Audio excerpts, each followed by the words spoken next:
comunica a la población que a partir de las fechas el país se encuentra bajo el control operacional de la Junta Militar. Se recomienda a todos los habitantes el estricto acatamiento a las disposiciones y directivas que emanen de autoridad militar. Todavía no sé dónde está mi hijo. Se han muerto nuestros hijos, que nos digan. Es una persona buena, porque tiene que faltar y no saber dónde los tenemos.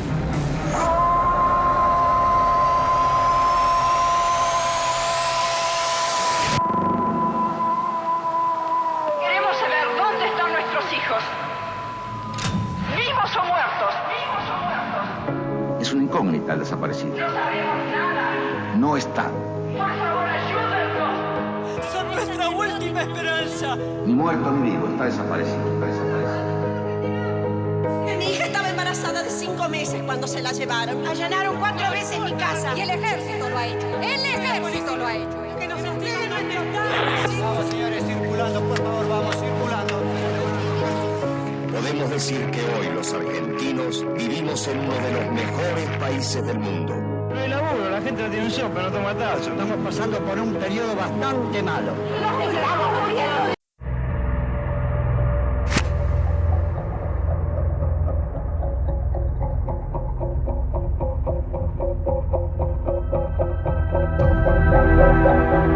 Mi hija estaba embarazada de 5 meses cuando se la llevaron. Mi nieto tiene que haber nacido en agosto del año pasado. Hasta ahora no he podido saber nada de él. Para el ser humano, lo peor que hay es que le mientan.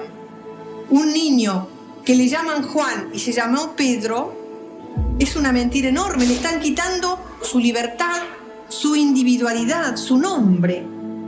Le quitaron lo que el papá y la mamá querían para él. Una identidad. Esto es un recuadro de los niños que ya las abuelas han localizado.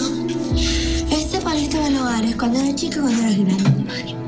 Y este es Juan Pablo Moyano, cuando era chiquito y cuando era grande. Acá estoy yo, de chiquitita, 14 meses, este es mi mamá a los 21 y este es mi papá. Bueno, también me tenían con otro nombre. Con Gina Mandarrufo. Y bueno, ahora estoy como un verdadero nombre, Carla García Rodríguez.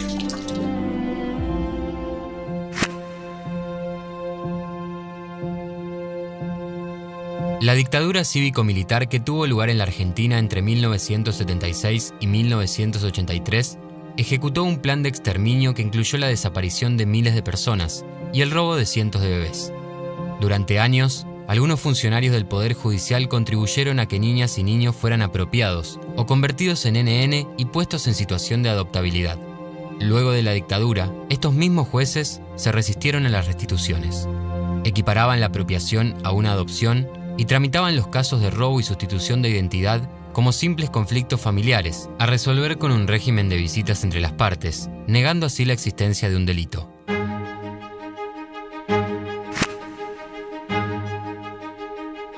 Las abuelas, en su búsqueda, se aliaron con organizaciones internacionales que tenían objetivos similares.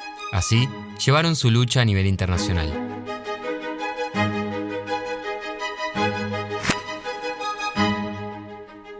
En 1982, gracias a Cruz Melchor Ellaen Chama, quien era representante de UFER, una organización con estatus consultivo en Naciones Unidas, las abuelas pudieron hablar en la Comisión de Derechos Humanos de la ONU. Porque yo estaba trabajando en derechos humanos en las Naciones Unidas, estaba trabajando como organización internacional no gubernamental. Yo veía que había un embajador argentino, que era embajador de la dictadura, que se llamaba embajador Martínez.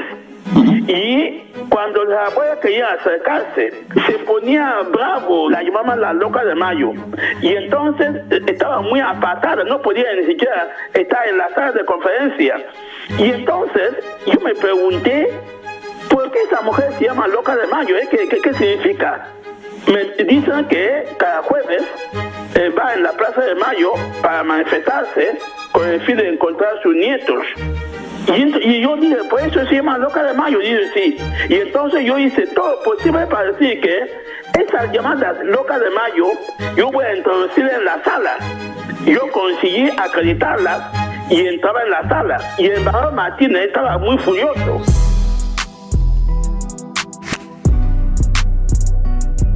En aquel momento estuvo en discusión porque, sobre todo en los procesos adoptivos, los niños y niñas eran entregados prácticamente como objetos sin reconocerles ningún derecho a conocer cuál era su origen, sin que pudieran conocer con qué nombre habían sido inscriptos o cuál era su propia nacionalidad. Entonces, la pelea de abuelas puso en evidencia la necesidad de jerarquizar el derecho a la identidad. Los primeros tiempos fueron durísimos porque había que batallar con gente que estaba en el Poder Judicial y que justificaba la apropiación, con esta cuestión de los niños están bien, ¿por qué va a provocar traumas? Y el argumento que llevábamos nosotros es, lo siniestro ya ocurrió. Me parece que es importante ubicar que el derecho a la identidad no es solamente un derecho jurídico, es un derecho que hace a lo humano, al viviente. Empecé a trabajar en temas que uno no conocía, no había teoría en ese momento. Fue empezar con mucho cuidado a trabajar, a interrogar qué marcas deja en la subjetividad la experiencia de apropiación. En el año 82, las abuelas estaban haciendo denuncias de las atrocidades que estaba cometiendo la dictadura militar. Había salido un aviso de que un señor había conseguido identificar a un hijo gracias a estudios hechos en la sangre. Entonces, eso de la sangre les quedó pegado. Y es cierto que en la sangre hay elementos que permiten identificar personas, sí, por supuesto. Entonces, sí, es posible, sí. Pero nadie nunca, les digo, probó de hacer este tipo de identificaciones saltando una generación. Eso hay que estudiarlo. Yo estaba seguro de que iba a ser factible. De hecho, inmediatamente me puse en contacto con la doctora Mary Claire King. La llamo, le planteo el problema y dice, sí, por supuesto, pero esto hay que estudiarlo, hay que analizarlo, hay que desarrollar la fórmula. Eso fue una sorpresa y yo diría que prácticamente fue el nacimiento de la genética forense. Enseguida nos dimos cuenta que no se podía seguir con casos individuales. Apareció la necesidad de ir juntando todas las muestras de las personas que buscaban nietos robados. Y eso fue el nacimiento del Banco Nacional de Datos Genéticos. Era contar con una herramienta para hacer valer y poner en valor el derecho a la identidad. Tan sencillo como eso y tan complejo como eso.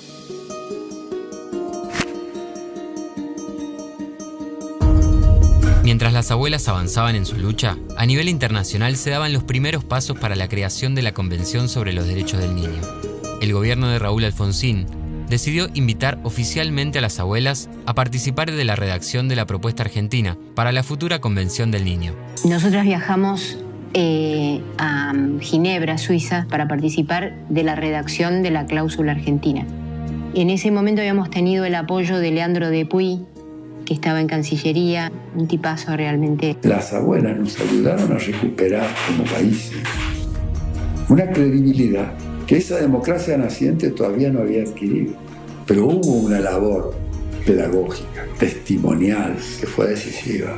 Las abuelas fueron las que mostraron hechos, entender que el derecho a la identidad era un derecho que tenía que tener una dimensión internacional. Había todo un camino que nosotros pudimos recorrer rápidamente porque lo habíamos padecido.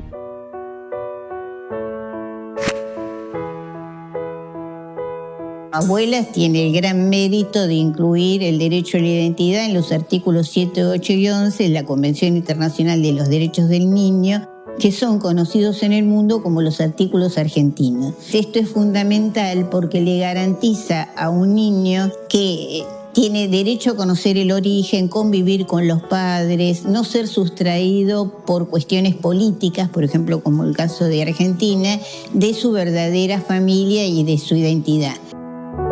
Finalmente, en 1989, la ONU aprobó la Convención sobre los Derechos del Niño, incluyendo los artículos argentinos que garantizan el derecho a la identidad.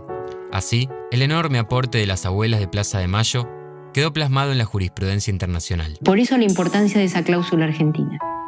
¿Cuál es la trascendencia? Nosotros utilizamos todos los días en las pequeñas contiendas, pequeñas grandes contiendas, el derecho a la identidad. Una vez puesta en vigencia la Convención en el año 1989, ratificada en la Argentina en 1990, incluida en la Constitución Nacional en 1994, hubo un proceso muy importante de reformas normativas. En el año 97 se reforma la ley de adopciones y por primera vez en la legislación sobre adopciones se incorpora fuertemente el derecho de los niños o niñas adoptados a que se reconozca el derecho a sus orígenes, a poder saber quiénes fueron sus progenitores, cuál era el nombre con que los inscribieron, cuál era la nacionalidad.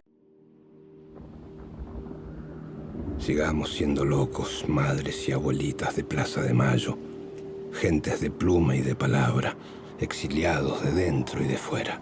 Sigamos siendo locos argentinos. Sigamos lanzando las palomas de la verdadera patria a los cielos de nuestra tierra y de todo el mundo.